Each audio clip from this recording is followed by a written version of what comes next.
नमस्ते, म होराइजन नेपालको भ्युज अन होराइजन नेपालको तर्फबाट बोल्दैछु। आज म लिक्विडिटी ट्र्यापको बारेमा कुरा गर्छु।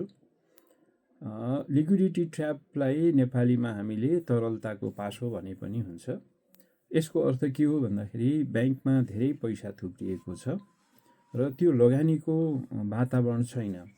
जब लगानीको वातावरण हुँदैन तब अर्थतन्त्र चलायमान हुँदैन। अर्थतन्त्र चलायमान भएन भने हामी आर्थिक मन्दीतिर धकेलिन्छौँ।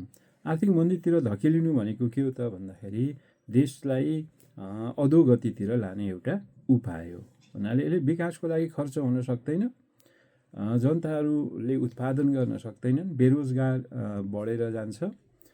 त्यसले गर्दाखेरि यो लिक्विडिटी ट्र्यापले हामीलाई असर गर्छ भन्न चाहिँ मैले खोजेको छु।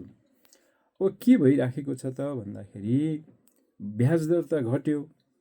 अब ब्याज दर घटिसकेपछि लगानीको वातावरण त बन्ला भन्ने एउटा अनुमान हुन्छ, किनभने कम ब्याज दर भएपछि मानिसहरूले त्यसलाई ऋण लिन्छन्, लगानी गर्छन्, उत्पादन गर्छन्, बजारमा सामानहरू ल्याउँछन् र त्यसबाट भएको आम्दानीले फेरि रिटर्न ब्याक गर्छन्, ऋणलाई तिर्न सक्छन्। तर अहिले त्यो ऋण लिएर जनताहरू डराइराखेका छन्, किनभने बजारमा त्यो ऋण तिर्न सक्ने र उत्पादन गर्न सक्ने अवस्था कमजोर देखिएको छ र त्यसले गर्दाखेरि यो हामी तरलताको पासोमा परेका छौँ।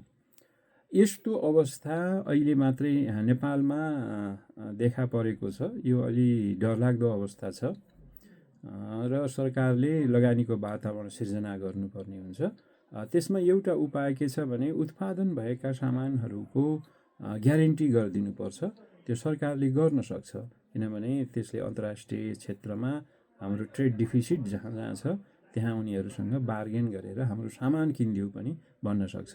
र यो 1990को दशकमा जापानमा भएको थियो र यसले विश्वव्यापी रूपमै आर्थिक मन्दी लिएको थियो। त्यसैले म के सुझाव दिन चाहन्छु भने यो लगानीको वातावरण सिर्जना गरियोस् र छिटोभन्दा छिटो नेपाललाई यो तरलताको पासोबाट मुक्त होस् भन्ने मैले कामना गर्छु भन्दै बिदा हुन्छु। हवस् त, धन्यवाद।